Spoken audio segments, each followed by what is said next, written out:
বন্যায় ক্ষতিগ্রস্তদের পুনর্বাসন সড়কের সংস্কার কাজের বিষয়ে জানাতে আমাদের সাথে বান্দরবন থেকে যুক্ত হচ্ছেন সহকর্মী সোহেল কান্তিনাথ। সোহেল, বন্যায় ক্ষতিগ্রস্তদের পুনর্বাসন প্রক্রিয়া আসলে কতটুকু অগ্রগতি হয়েছে সে সম্পর্কে জানাবেন। জি শাওন, আপনি জানেন বান্দরবানে টানা ৭ দিনের ভয়াবহ বন্যায় ব্যাপক ক্ষয়ক্ষতি হয়েছে। বিশেষ করে যে শহরে যেসব নিম্নাঞ্চল রয়েছে, নদীর তীরবর্তী এলাকা রয়েছে, সেসব এলাকায় ব্যাপক ক্ষতি হয়েছে। যে আমি একটা বিষয় জানিয়ে রাখি, আমি এই মুহূর্তে আছি বান্দরবান শহরের সাঙ্গু নদী, উজানিপাড়া সাঙ্গু নদী পার এলাকায়। আপনি আসলে দেখতে পাবেন এখানে দেখবেন এখানে এই নদীর তীরবর্তী এলাকা যেসব বাসিন্দারা আসলে বসবাস করে, তারা অনেকেই নিম্ন আয়ের মানুষ হওয়াতে তারা আসলে নিঃস্ব হয়ে পড়েছে বা বন্যার পানিতে এইসব এলাকা পুরোপুরি পানির নিচে তলিয়েছিল।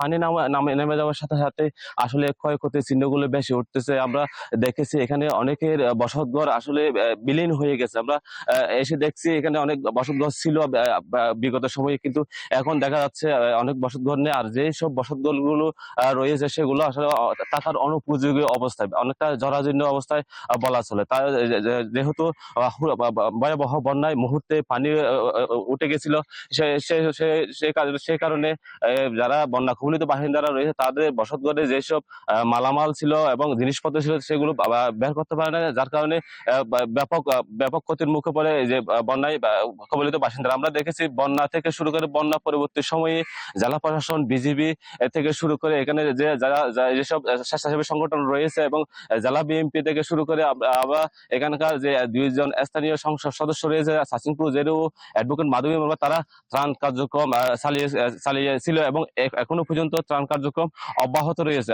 আমরা আরেকটা বিষয় জানিয়ে রাখি, গত কিছুদিন আগে এখানে জ্বালানি ও খনিজ সম্পদ মন্ত্রণালয়ের প্রতিমন্ত্রী এবং দুর্যোগ ব্যবস্থাপনা ত্রাণ মন্ত্রণালয়ের মন্ত্রী, সর্বশেষ ভূমি প্রতিমন্ত্রী ও পার্বত্য চট্টগ্রাম বিষয়ক মন্ত্রণালয়ের প্রতিমন্ত্রী মীর হেলাল এসেছিলেন। তিনি এখানকার যে দুর্যোগ কবলিত এলাকাগুলো ছিল সেগুলো পরিদর্শন করেছেন এবং ত্রাণ বিতরণ কার্যক্রম চালিয়েছেন।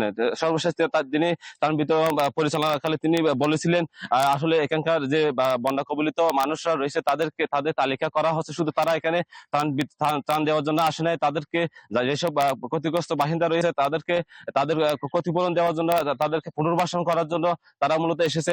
ইতিমধ্যে জেলা প্রশাসনের তথ্য মতে প্রায় 10,000-এর অধিক ক্ষতিগ্রস্ত পরিবারের তালিকা করা হয়েছে। সব মিলে বলা চলে তাদেরকে যদি পুনর্বাসন করা যায়, এইসব ক্ষতিগ্রস্ত বাসিন্দারা আবারও সামনের দিকে ঘুরে দাঁড়াতে পারবে। তো এই ছিল আমার কাছে বন্যা পরবর্তী সময় নিয়ে সর্বশেষ তথ্য। সোহেল, আপনাকে ধন্যবাদ।